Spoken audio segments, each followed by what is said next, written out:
Hey guys, it's Coleman here, making fish oil for trapping season, mostly for mink and weasel. The first thing is we're using salmon today. We went out and caught some salmon last night, and a few trout. We're using a few trout. You want to use oily fish when you're making fish oil. Carp works good. A few types of catfish work good. Salmon just works great though. I'll also make some crayfish oil in a few weeks, so I'll make a video on that. But we just have the heads, just the backbone part, and sorry, that's my dog. He's moving around. Just like the belly fat and the rib parts. And as much skin as you can keep on in that. The skin is really oily. Anyway, so what you're going to want to do is you're just going to want to cut the salmon up into little chunks like that. Here. Just like that. And then you're just going to want to take a glass jar or bottle. You can even use a milk jug.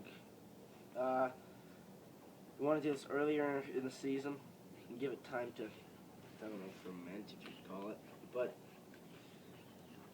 I'm going to fill this bottle all the way full of salmon. And there's two things that you can do. You can either bury it in the ground, or you can hang it up in the sun. Now, if you're going to hang it up in the sun, make sure, if you're doing both, you want to make sure that there's just a little, when you screw on your cap, I can pick up my cap, my hands are already so oily. When you're screwing your cap, you don't want to screw it on all the way, because when it ferments or whatever, the bacteria in that fish, that will create those gases, and it'll actually, I don't know.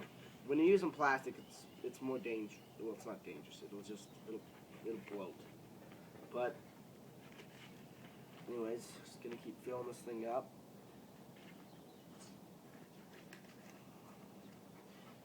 Like I said, if you don't have salmon in your area, you can use carp. Everybody has carp.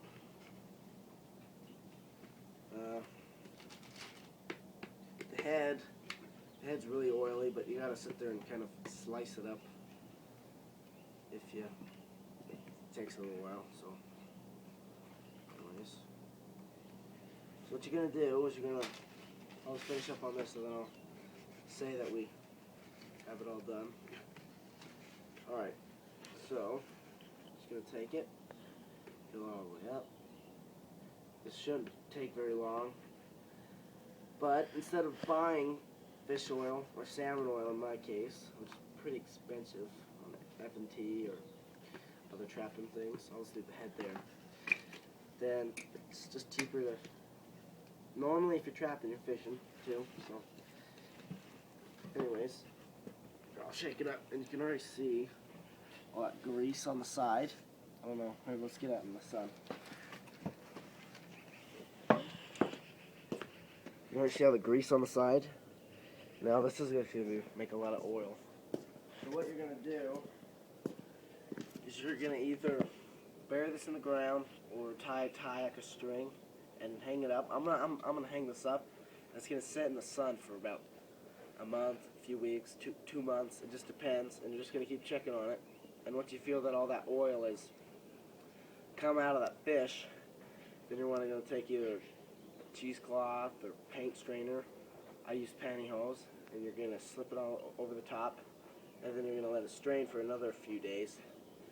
And then you can take this fish in here, and you could actually use that for bait. It works really good. Anyways, hope this tutorial works good for you, and go ahead and make yourself your own trapping oil, fish oil. So go ahead and give me a thumbs up, and comment, and subscribe to me. Thanks. See you later.